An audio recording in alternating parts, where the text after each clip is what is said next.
Birinçiden ben azken sözüne ulap keteyinçe.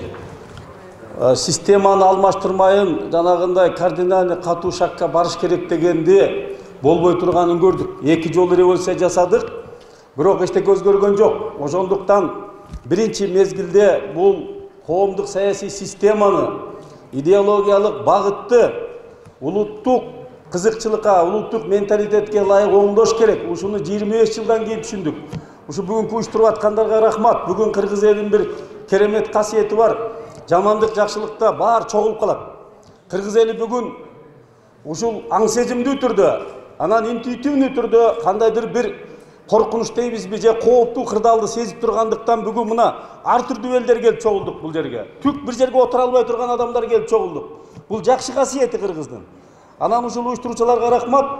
Кудай буйруса, ошол мен айтып атканымды негиздейин. Өзү 2 жол бар негизги. Бул баягы ишти туура жолго алып келе турган. Бул илимий негиз, экинчиси табигый мыйзам болот. Мисалы алалы кумурсканын мыйзамы менен бүркүттөр жашабайт.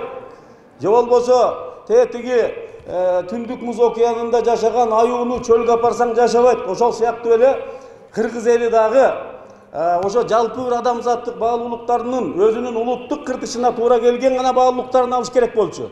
Биз болбой эле жанагы шымын чечип ирип көчөгө чыккан батышты ичип алдык. Албетте дүйнөлүк жакшы тажрыйбаларды алыш керек. Бир мисал мына Кытай же болбосо жапондор же тетиги Европанын так ортосунда турган немистер. Булар улуттук жолу менен өнүгүп атпайбы? Мен азыр убакыттын тардыгынан бар мисал келтирбей эле коеюн. Бир эле мисалы Кытайлар жанагы бүткүл Кытай жыйыны деген бул биз айтып аткан курултайдын эле өзү. Же болбосо ошол немистерде федералдык собрание менен Бундестаг чогулат дагы курултайга эле окшош. Чогулат дагы Германиянын президентин чечет. Же болбосо жанагы эмен алалы Ливиянын президенти Кадафи. Народный конгресс дегени бул 100% курултайдын өзү. Эмне үчүн дүйнөнүн эли биздин көчмөндөрдүн жакшы жагын алат дагы биз өзүбүз ошону колдонбойбуз. Рахмат. Сиздердин резолюцияга маселени талкуулаш үчүн улуттук курултайды чакырганды колдоп турсуздар. Жана Баяш Турал дагы айтты, уюштуруу топту мындай кененирээк түзүп туруп, ушул эмне үчүн ушундай кризиске кептелдик жана анын чыгуу жолдору кайсы? Ошонун ичинде конституциянын маселесин да ошол жерде талкуулайлы. Аягында биз конституциянын ушул тар кызыкчылыктан улам президенттик шайлоого 1 жыл калганда өздөрүнүн кызыкчылыгына ылайыкталган конституцияны референдумга алып чыгууга каршыбыз.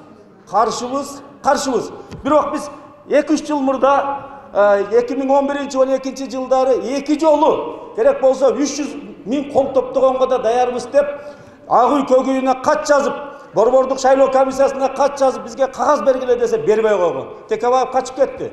Мына бүгүнкү күнгө чейин канча жолу кайрылсак, бир да жолу жок. 2020 жылга чейин өзгөрбөйт деп келсе, бүгүн өзгөрө берсе болот экен. Ошондуктан урматтуу туугандар, биз барыңыздар чакырабыз. Бул жолу референдумга жол жок.